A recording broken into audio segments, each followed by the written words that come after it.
Resolution के time पर journal entries जो पास की जाती है एसेट्स के रिगार्डिंग, उन सभी पर डिस्कशन चल रहा है।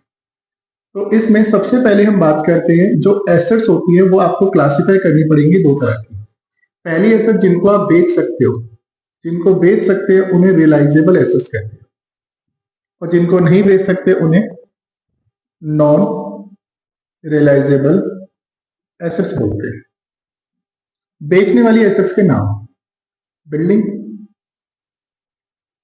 मशीन, फर्नीचर, डेटर्स, गुडविल,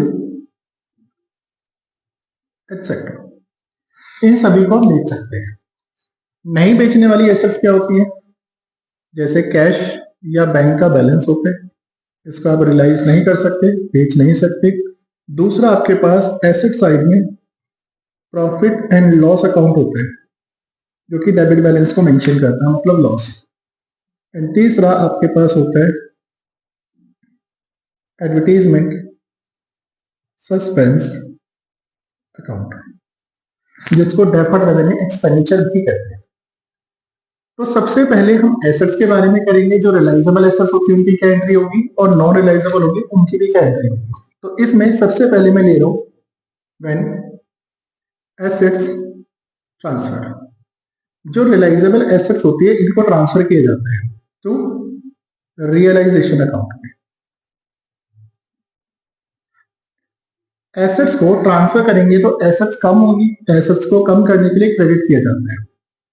और रिलेशन अकाउंट में ट्रांसफर करने तो रिलेशन अकाउंट को डेबिट किया जाएगा। तो एंट्री बनेगी relation account debit to assets account. कौन सी एसेट? जिनको आप बेच सकते हो। फिर इसके बाद आपके पास एडजस्टमेंट में कह सकता है कि इन एसेट्स को आपने बेचा। इन एसेट्स क्या करिए आपने? सोल्ड करिए। एसेट्स को बेचोगे तो एंट्री क्या होगी? पैसा आएगा, कैश या बैंक अकाउंट डेबिट, और एसेट्स जाएंगी। एसेट्स किस अकाउंट से ट्रांसफर हो जाएंगी? रिलेशन अकाउंट से चली जाएंगी। Third, when assets taken by partner. अगर एसेट्स को पार्टनर ने ले लिया, तो अगर एसेट्स पार्टनर लेगा तो पार्टनर रिसीवर बन जाएगा। तो जो पार्टनर ले रहा है उसका कैपिटल अकाउंट डेबिट हो जाएगा टू एसेट चली जाएगी।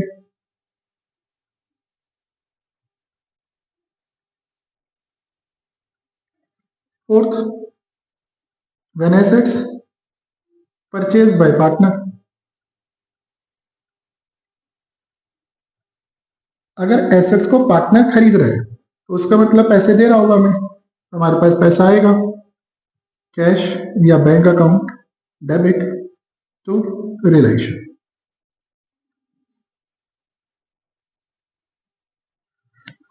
और लास्ट आपके पास एंट्री होगी, यहां कर देता हूं fifth entry, when unrecorded assets. हमने क्या करी है? सोल्ड करी। अनरिकॉर्डेड एसेट्स अगर क्वेश्चन में मिलेंगी तो उनको आप बेचोगे, बेचने के लिए सीधा पैसा आएगा, कैश या bank account debit to relation account. ये 5 एंट्रीज होती है आपकी किसके रिगार्डिंग? इन 5 एंट्रीज को हम कह सकते हैं, ये 5 एंट्रीज होती है किस केस में? रियलाइजेबल एसेट्स के केस में। नॉन रियलाइजेबल एसेट्स अगर हमारे पास होंगी तो लाइक कैश और बैंक, और कैश और बैंक के लिए आपको कोई एंट्री पास करने की जरूरत नहीं है, क्योंकि इसकी कोई एंट्री पास नहीं है। सेवंथ, आपके पास प्रॉफिट एंड लॉस अकाउंट का बैलेंस होगा for profit and loss account का डेबिट बैलेंस। ये लॉस इंडिकेट करता है, और लॉस को कोई भी नहीं खरीदेगा तो लॉस पार्टनर आपस में क्या कर लेते हैं? राइट ऑफ कर लेते हैं, डिस्ट्रीब्यूट कर लेते हैं।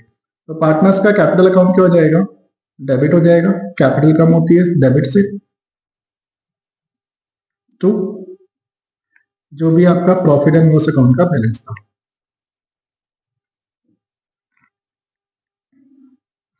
एंड 8th एंट्री आपके पास है एडवर्टीजमेंट सस्पेंस अकाउंट।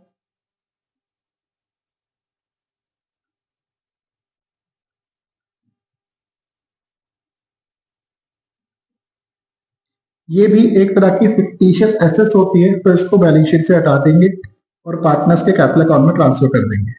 तो पार्टनर्स का कैपिटल अकाउंट कम हो जाएगा इसकी वजह से।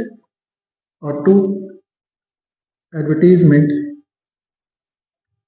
Suspense account.